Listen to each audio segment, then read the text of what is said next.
हे भगवान, और मैं किस वेश में रहूं? दीक्षा के बाद एक वेश होना चाहिए। ध्यान दें, सौभाग्यवती नारी सौभाग्य चिन्हों को धारण न करे तो वेदादि शास्त्रों की दृष्टि में और लोकाचार की दृष्टि में क्या उसे उचित माना जाएगा? अब की बात तो छोड़ दो, अब तो छोड़ दो, अब तो पता ही नहीं चलता कि ये विवाहिता है कि अविवाहिता। न मंगल सूत्र है, न पैर में सौभाग्य चिन्ह है, न हाथ में सौभाग्य चिन्ह है, न मस्तक में सिंदूर है, मांग में सिंदूर है। अब एक फैशन चल गई, यहां एक ऐसी टिप्पी धर लेना।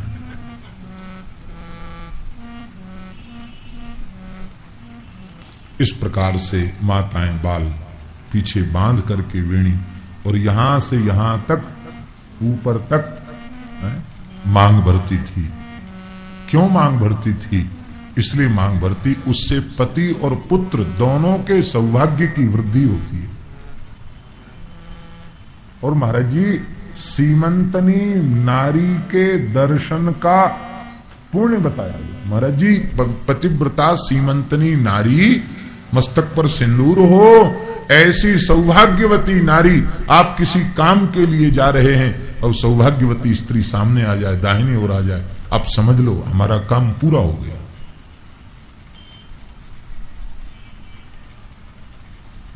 अति आवश्यक है सौभाग्यवती नारी के लिए सौभाग्य चिन्ह धारण करना। हमें तो पता ही नहीं चलता है। आज ही लोकेश जी कह रहे थे, बोले महाराज जी, पुरानी जो माताओं की वेशभूषा है, धोती और जो भी है माताओं का वेशभूषा, हम न गिना सकते, ना गिनाए तो अच्छा आप लोग मानेंगे कि बाबा जी होके माताओं के श्रृंगार का वर्णन कर रहे हैं, तो उचित भी नहीं है, स्वरूपानुरूप भी नहीं है। जो भी हो आप लोग जाने।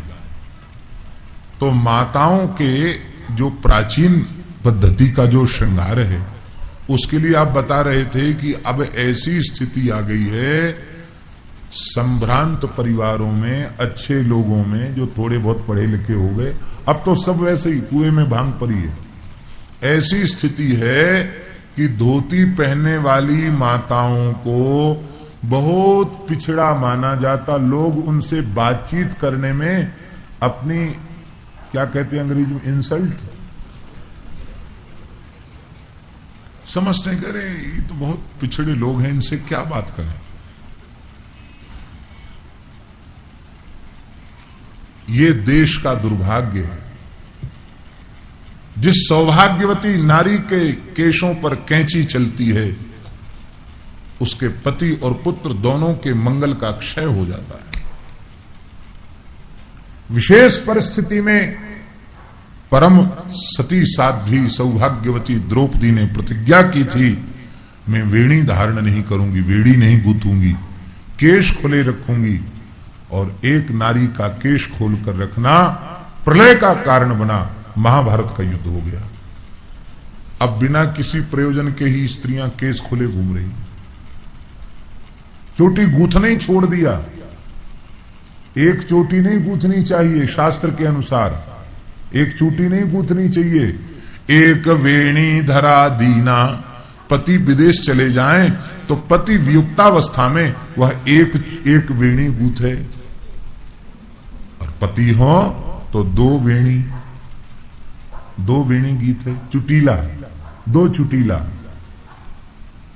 हमारे रासलीला वाले कहते हैं कि सुदामा जी जब घर लौट के आए तो सुशीला जी सामने, अरे बोले सुशीला तेरे दो दो चुटीला, कहां तो घर में कछु श्रृंगार सामग्री है ना ही, और अब इतनो सामान आ गयो कि तेने दो दो चुटीला गोलिए। अरे सुशीला तेरे दो दो चुटीला, ये चुटीला पुरानी परंपरा है।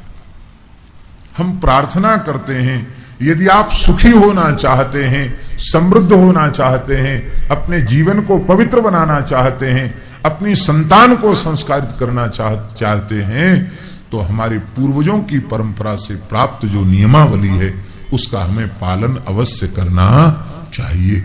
तो आप लोग नहीं तो आकर वृंदावन में देख लो। ये म्लेच्छ देशों में जन्म लेने वाले, अखाद्य खाने वाले, अपेय पीने वाले, ये किसी महापुरुष की प्रेरणा से ब्रज में आए, वृंदावन में आए।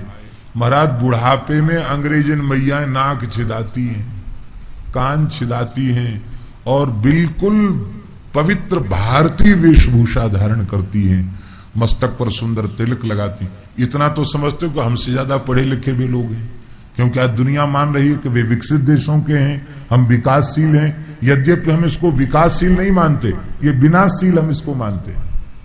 ये विकासशील नहीं है, ये विनाश के पथ पर देश चल रहा है, प्राचीन मर्यादाओं का त्याग करके। लेकिन आज आप देखिए, वे बुढ़ापे में, अध बुढ़ापे में आकर यहां वे एक के साथ ही पाणी ग्रहण करके उसको पति के रूप में मानती हैं और वे भारतीय वेशभूषा अपना रही हैं। और यहां कोई छोरी छापड़ी हो तो कोई बात ना, बड़ी बूढ़ी बुढ़िया